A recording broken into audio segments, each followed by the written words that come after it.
Greetings, Royal Family. Thanks for clicking on the video. Welcome back. All right, so I got a new addition to the review lineup, Love After Lockup. I remember when some of my A1 Day Ones was requesting that I review this show. Now, I do watch the show, and I have watched it since the very beginning, but it's not a show that I really wanted to review. But this season, honey, I had to because this is a 3-ring, maybe even 4-ring circus, okay? What season is this considered? Can someone tell me? Is it still season 3? Like, is it season 4? I'm just going to label it season 4, episode 1, okay? And we have a new cast of characters, all right? So hopefully you guys have watched the episode. Even if you didn't, sit back, relax, and let's get into some things, ladies and gentlemen. All right, so first up, we have Mr. Deontay and his prison princess, Nicole, okay, with 2 L's. Now, Deontay, he is 33. He worked in he was in the Marine Corps, I guess, like his daddy, whatever. So he is in the People Them liquor store in the opening scene, right? Shopping for Nicole with 2 L's. And he is ready to spend big paper on wine. A couple of $100 a bottle to be exact. Now, he admitted that that his relationship history is pretty much sad, okay? He wants to be married. You know, he thought that he was going to be married by 28. Here it is. He is 33 in another prison pal relationship, and he's not married, okay? He's a hopeless romantic, I guess. I don't know. So his little inmate is Nicole, you know. He says that she's the love of his life. She has been in prison for 4 years, and they met on a dating website. Okay, and this little blonde-haired, blue-eyed felon is in jail for robbery. Taking things that don't belong to you. Robbery, right? You sure know how to pick them, Deonte. They've been dating for a year and a half. They're engaged. And little Miss Sticky Fingers over here, she is set to be released in 2 days, ladies and gentlemen. Yo, Deonte pulls out his little sex toy, which is like a torso. Did you guys see that? He calls it Nicole Jr. Yo, this show is wild. I was totally grossed out. So he's he's in his home and he's like, I guess I can get rid of you, little fella. He said basically, the man said he doesn't want to cheat on his fiance, right? So he had to satisfy, you know, his vivacious sex drive. So he has Nicole Jr. This was gross. The man put this toy in the dishwasher, y'all. You see the picture with the rest of his dishes. This was so disgusting. This was absolutely positively disgusting. He's like, time to clean you off, little buddy. And he threw it in the dishwasher. That is absolutely disgusting. Get this off of my screen. Okay? So Derek is Deonte's friend and has been his friend for about 20 plus years. So Derek, he stops by and he's shocked at all of the expensive gifts that Deonte has laid out, you know, for his little penitentiary princess.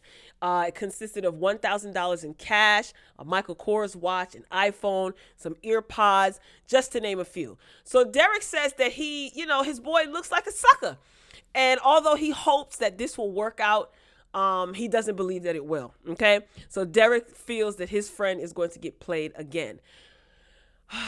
Lord, let us pray for brother Deonte. Up next is Missy Britney, y'all. She is 33 years old. Okay. And she said that she was not raised, to want to date a roughneck, right? She thinks that she's bougie, basically. And she says that, her upbringing comes from her mom, but she likes her men edgy, okay? So her penitentiary prince, this Ray, right? He's 29 years old. And you got to listen to this love story because it's so deep, right? He sent her an emoji and typed, hey, on her, he sent this message to her on her Facebook Messenger. And I don't know if it was the font that he used or what, but that was enough to get Miss Bougie Britney's attention, okay? Oh, and they did have one mutual friend. Miss Bougie Britney, it doesn't take much to get your attention, huh? Anyway, he typed that, he was a little, like, they started communicating via Facebook Messenger, and he typed that he was a little, quote unquote, locked down right now. And Bougie Britney says that she claims that she didn't know what that meant, right? And during their first date, which was via FaceTime, how romantic, is when she realized that he was not away at college. She's like, "You're in jail?" So that's when she found out that he was locked up and they won't let him out, right? Now, as far as this little knight in shining prison bars, his offense, he's basically been selling drugs. That's what he got locked up for. Now, Britney, she tried to fancy it up by giving like the legal classification of the charge. Man, Britney, girl, this ain't Judge Judy. This is We TV, okay? Your man had weight on him, all right? And it was deemed enough for 12, okay, to say that he was selling it. So much that he was sentenced to almost 4 years in prison, all right? So he had weight on him, girl. Don't try to be all fancy schmancy with the charges. Did y'all peep that? Did you watch? Anyway, now her two friends, they're shopping. They're accompanying her to shop for something to wear for her jailhouse visit. How romantic. Britney, she reveals that her ex-boyfriend, now her friends are hesitant about this relationship. She's only been dating him for 9 months.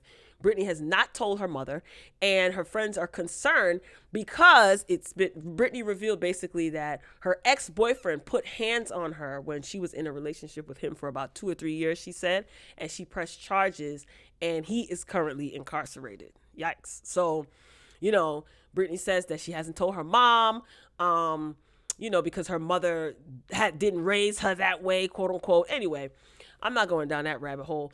Not yet anyway. It's only the first episode of this new season.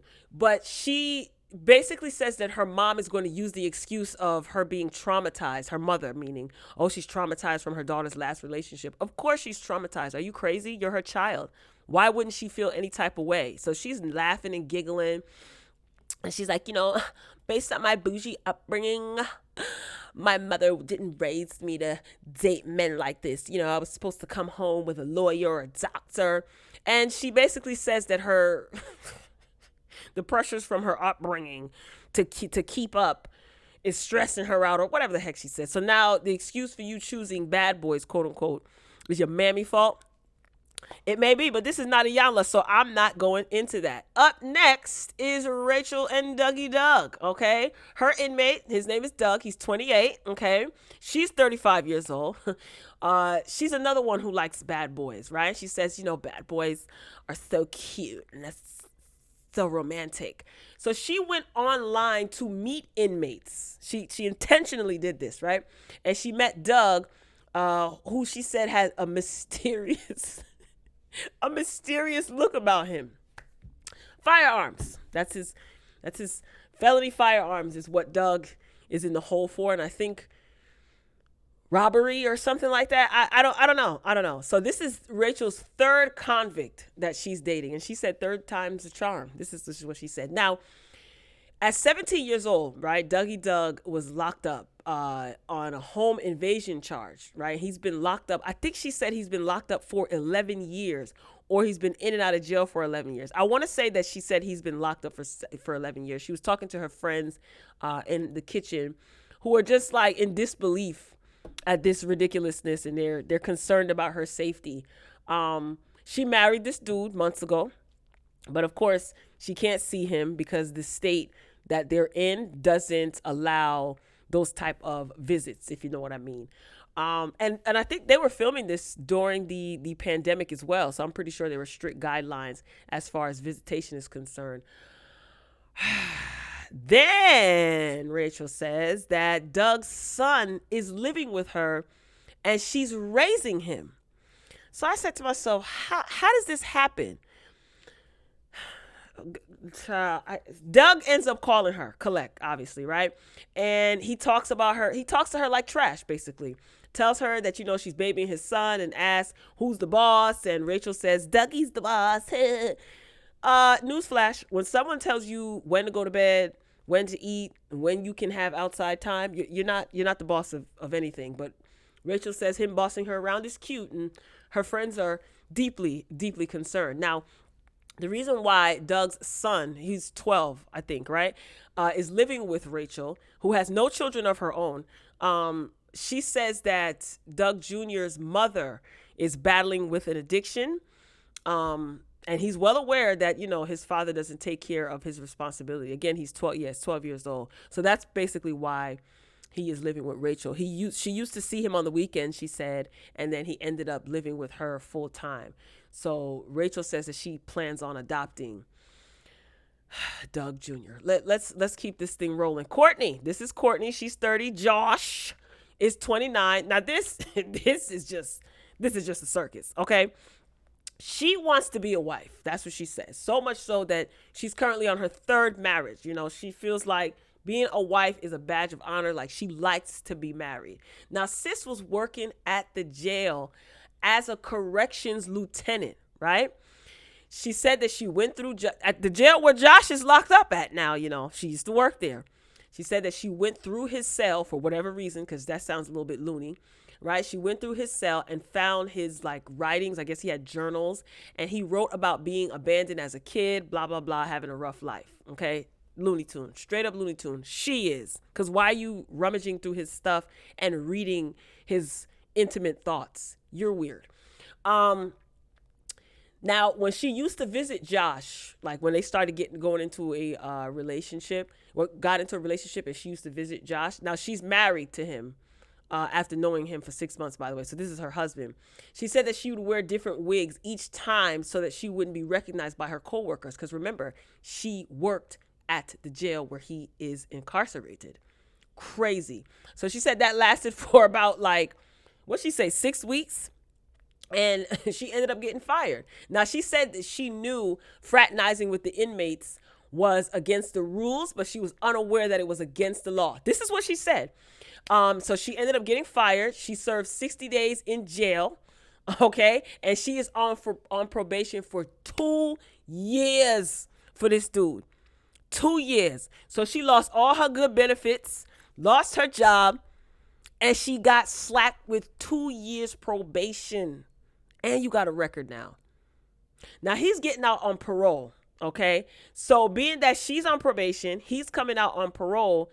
They can't reside under the same roof. Yo, you did all of that, and for what, mama? Sis is seeing a lawyer. One of the scenes, you see her talking to a lawyer. I wonder if it was even a real lawyer. To be honest with you, she's wasting her time. No reason at all for you to see a lawyer, because the law is the law. If she violates her probation, she could get locked up. If he violates his parole, whatever orders or whatever they are, I don't know. Every state is different. Every situation is different. I don't know what could happen to him. He can go back to jail. Let me know. Now, the lawyer, in my opinion, if that was a real lawyer in the scene, and not an actor, he's just basically taking your money at this point, because there's nothing that he can do. What are you consulting with a lawyer for? There's nothing that can be done, sis. Nothing at all. Nothing at all. So apparently, obviously she's willing to risk it all. And I really want to see how this is going to play out, because she says she does not care. She wants to be with her baby. Now, he can quarantine with her for 14 days, but after that, I guess for the duration of her probation, I'm assuming that they can't see each other. Oh. Is she willing to risk it all? Girl, you done gave up your health benefit. It's going to impact you when you got to get a tooth extracted, or when you have to have a procedure done or go to the doctor. You're going to miss them health benefits.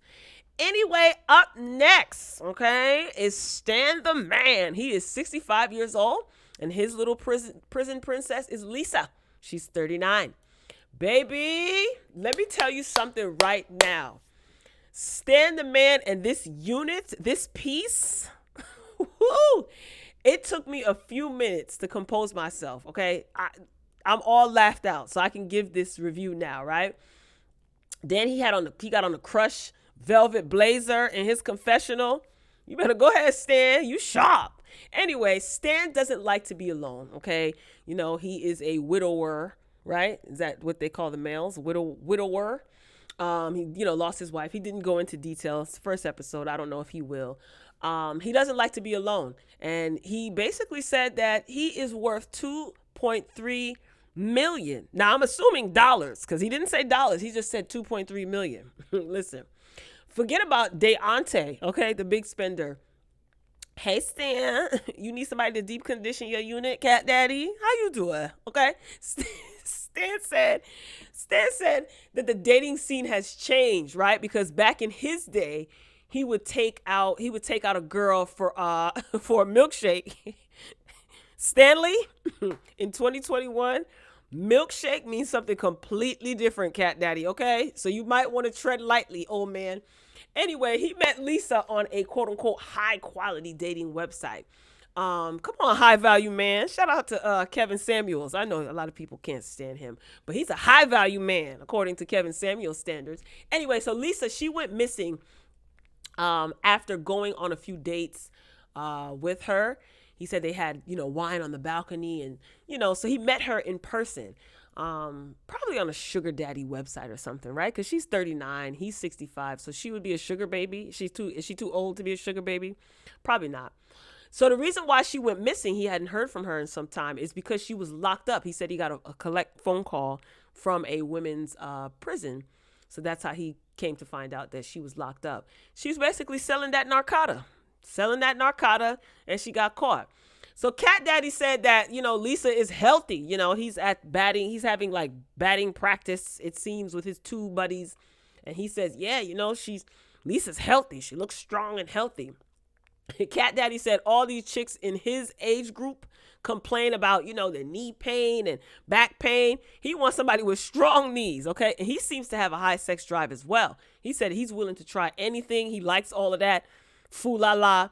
You better slow down, Stan, the man. Slow down, right? So Lisa, she calls Stan, and he's excited. He's around his friends, so he want to show off and all this other stuff. So he's excited for her release, and Lisa tells him that she looks a little different, I guess, from the last time that he's seen her in like her most recent pictures. And she says she said, I'm starting to look like my brother, or I look more like my brother. Lord have mercy. Stan, I don't know. I want to see how this plays out. We didn't see Lisa, not in this episode, but I'm sure we will in the next. Now his friend tells him that he better hide the good silverware. Whew. Cat Daddy is ready, okay? Cat Daddy is ready and down for whatever. Now, the next scene shows Deonte, and his mama. Deonte, I couldn't get a picture of his mom, but I think it's on Twitter. But anyway, let me tell you something. The way that mother looks at him leads me to believe that she doesn't agree, with her son's choices, right? Mama ain't having it. And this is Deonte's mother, okay? She has no faith in his choice in women. Now, Deonte obviously is a sucker for blonde hair, it seems. According to his mama, he got played by his last jail relationship. Even his 16-year-old brother, was at dinner. He went to his mom's house. So they were sitting down having dinner. His 16-year-old brother feels that Deonte is getting played. He's looking at his big brother like, really? Wow. So mama said that his last girlfriend cleaned him out, honey, and he had to move back in with her. Lord. Deonte, you are running up mama's blood pressure. You need to cut it out, because she was pissed. She was not having this. She didn't want to hear or know nothing about this new relationship, right? So mama started getting, loud when Deonte said that he spent like $20,000 to $30,000 in the past year and a half on this girl. $20,000. Mama got loud, honey. She got real loud, and her neck started rolling. She started looking at him like he was all kinds of crazy. Mama said she gonna be watching her with her good cat eye, okay? So this is gonna be very interesting. And the next scene showed Courtney and Josh, right? That's the one who risked it all, lost her job. She's on her way to pick up her husband. Now, here's the kicker. She's not allowed on the prison grounds because she's on probation, right? Oh, my God. She dressed up in a pickle costume, and that's some sort of inside joke between the two of them. Now, her friend was with her. So her friend actually, like, they drove to one point. Her friend, I guess, drove the rest of the way, or actually walked on the grounds of the prison. I don't know. Her friend went to pick up Josh because, Courtney can't. Now, let me ask y'all a question. Would y'all do that for, like, y'all best friend? Like if your best friend was dating someone in jail and they themselves couldn't go pick up their loved one or their significant other because they themselves were on probation, would you be the friend to be like, all right, I'm about to go get your jailbird for you and bring them to you? Like, would you do that? Let me know that in the comments. That's a very interesting scenario. I don't know if I would do that. I don't know. I don't want to be on no prison grounds whatsoever. Okay? Anyway, so she said that she spent thousands and thousands of dollars on Josh, even sacrificed repairing her water heater. She said her water heater bust, it gave out or whatever, and she did not repair it. She said she has sacrificed a lot to be with this Josh character. Lost her job, lost her good benefits. She got a record now. She's on probation for 2 years. Absolute serves 60 days in jail. So she feels that she is giving up a lot. So she basically wants a return on her investment. And she says she hopes that Josh doesn't play her. And she sacrificed repairing her water heater, y'all, to take care of her man. What I want to know is, can that be written off on her taxes? Like anyone, like for instance, Deonte, he's sending all this money to his girl in jail. Can that be written off as like what, donations on your taxes? My royal intellects, drop down in the comments and let me know. I really want to know that. I'm too lazy to Google it, but can they? I wonder. That's very interesting. They should be able to. They really should be able to. I mean, it is a donation, but then again, you're making donations to like a felon, so maybe not. IRS ain't trying to hear that. That would be interesting to find out if you can write that off on your taxes. All right, Royal Family, that is it for this episode of Love After Lockup. I guess this is season 4, but it is episode 1. There's a new cast. I think there is one couple that was not introduced in this episode that probably will be introduced next week because I see somebody here that wasn't on this episode. Anyway, if you saw the episode, drop down in the comments, share your thoughts. I will see you next time. And as always, peace.